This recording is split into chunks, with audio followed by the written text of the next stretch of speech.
Bonjour à tous, bienvenue. Merci beaucoup d'être ici. Si ce n'est pas déjà fait, abonnez-vous à World Affairs in Context sur Substack et Patreon pour accéder à du contenu supplémentaire et rejoindre notre communauté.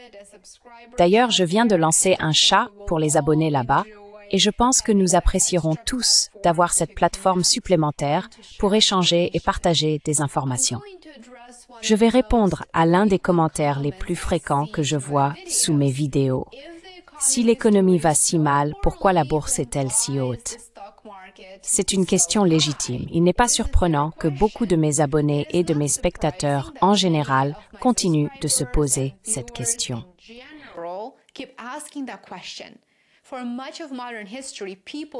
Pendant une grande partie de l'histoire moderne, les gens ont considéré la bourse comme un reflet de la santé économique, une sorte de miroir montrant la force et la résilience de l'économie d'un pays. Mais aujourd'hui, ce miroir est fissuré. Il est brisé. Ce que nous voyons sur les marchés financiers mondiaux, en particulier aux États-Unis, n'est pas une image de vitalité économique, mais une distorsion née de décennies d'excès monétaires, d'ingénierie financière et de forces de marché défaillantes. Les chiffres parlent d'eux-mêmes. Prenons Nvidia comme exemple. En août de cette année, Nvidia, un seul fabricant américain de puces, a atteint une capitalisation boursière d'environ 1 400 milliards de dollars.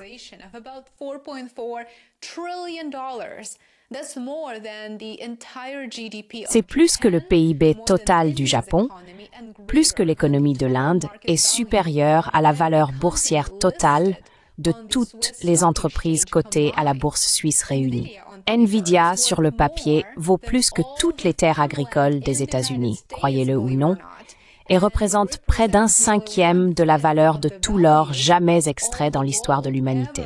Et pourtant, Nvidia ne nourrit pas les gens, ne construit pas de routes, ne cultive pas de blé. Elle fabrique des puces.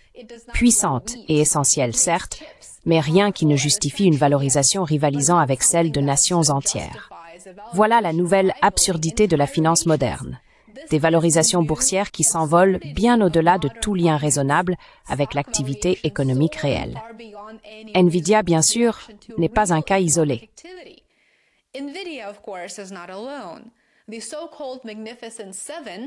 Les soi-disant Magnificent Seven, qui comprennent Apple, Microsoft, Amazon, Alphabet, Meta, Tesla et Nvidia, affichent désormais une capitalisation boursière combinée dépassant les 19 000 milliards de dollars.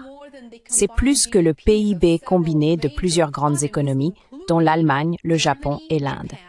Ces chiffres sont devenus tellement gonflés qu'ils ont perdu tout sens.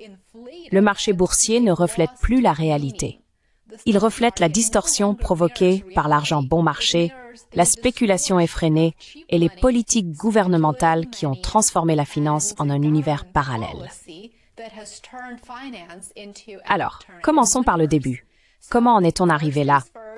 Les racines de ce problème remontent à plusieurs décennies, sans doute à l'effondrement du système de Bretton Woods au début des années 70, lorsque les monnaies ont cessé d'être indexées sur l'or.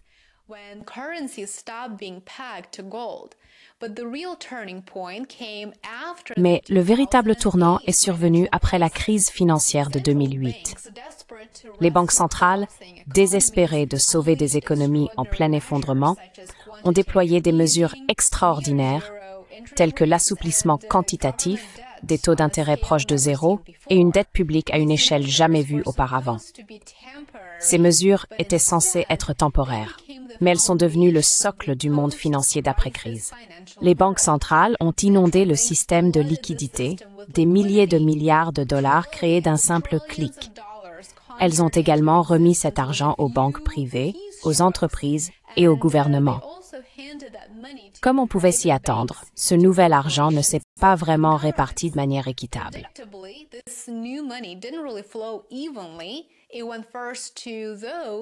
Elle est d'abord allée à ceux qui étaient les plus proches de la source, comme les institutions financières, les fonds spéculatifs et les entreprises. Cela peut vous surprendre, mais les économistes ont un nom pour ce phénomène, l'effet cantillon. Lorsque de l'argent neuf entre dans l'économie, il profite à ceux qui le reçoivent en premier, car ils peuvent le dépenser avant que les prix n'augmentent. Lorsque cet argent finit par atteindre les travailleurs ordinaires et les consommateurs comme vous et moi, le coût de la vie a déjà augmenté. En d'autres termes, ceux qui sont au sommet s'enrichissent grâce à la hausse des actifs comme les actions, les obligations et l'immobilier, tandis que tous les autres paient plus cher pour la nourriture, le logement et l'énergie.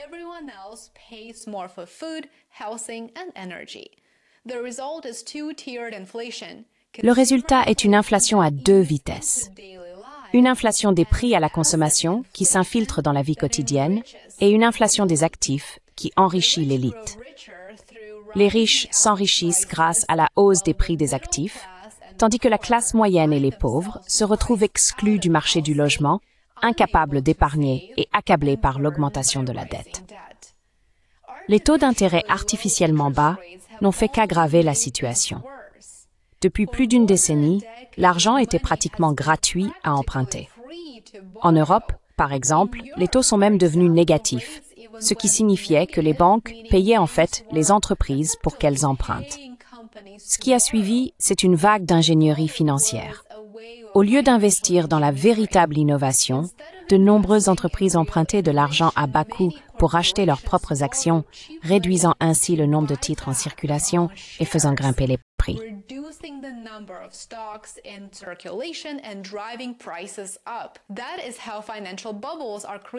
C'est ainsi que se créent les bulles financières. C'est intentionnel. Ce n'est pas une coïncidence. Cela n'a pas rendu les entreprises plus solides, cela leur a simplement donné l'air d'être plus riches sur le papier. C'était une croissance illusoire. Pendant ce temps, les banques centrales se félicitaient d'avoir stabilisé les marchés sans se rendre compte qu'elles gonflaient la plus grande bulle d'actifs de l'histoire. Et tandis que certaines entreprises, comme Apple par exemple, génèrent effectivement des revenus vertigineux. 391 milliards de dollars rien qu'en 2024, soit plus que le PIB de la plupart des pays.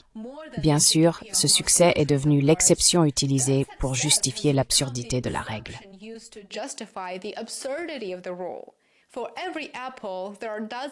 Pour chaque Apple, il existe des dizaines d'entreprises qui se négocient à 50, voire 100 fois leurs bénéfices, non pas en raison de leur productivité ou de leur innovation, mais à cause de la spéculation.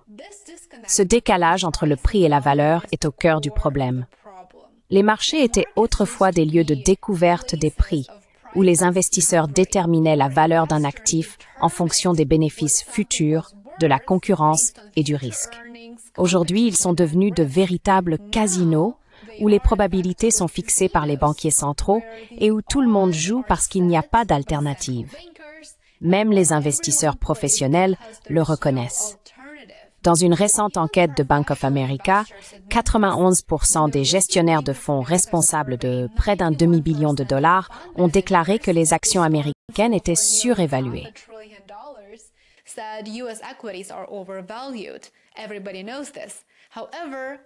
Tout le monde le sait.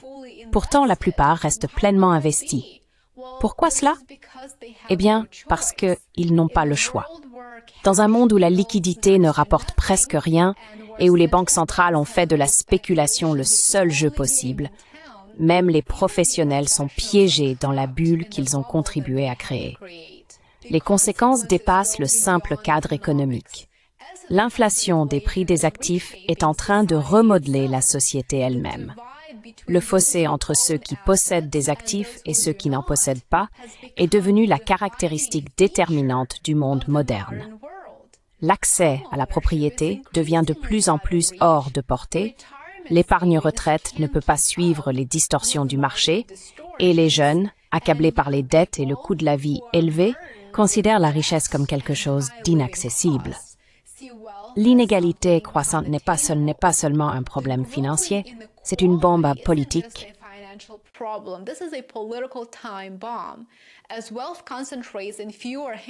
À mesure que la richesse se concentre entre les mains de quelques-uns, la confiance dans les institutions continue de s'éroder. La classe moyenne, longtemps pilier de la stabilité démocratique, se sent exclue de l'avenir, tandis que les élites se détachent des difficultés des gens ordinaires.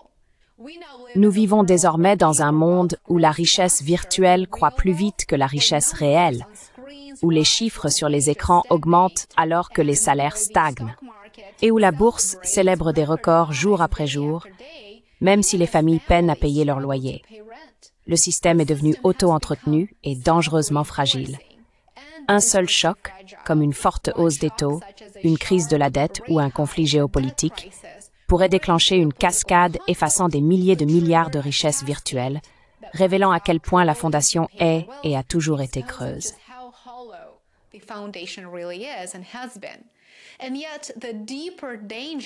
Et pourtant, le danger le plus profond n'est peut-être pas le crash lui-même, mais ce qui se passe après.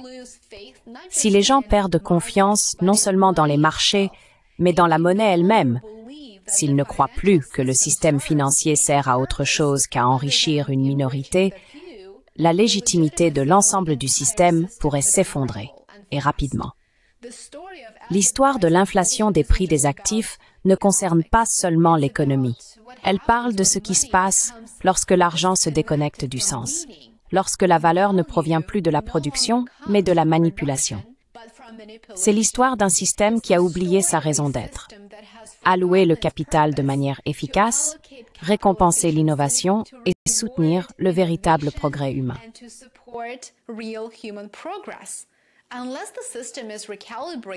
À moins que le système ne soit recalibré, réajusté, à moins que la finance ne soit à nouveau ancrée dans la réalité, le prochain effondrement ne sera pas simplement une autre correction de marché.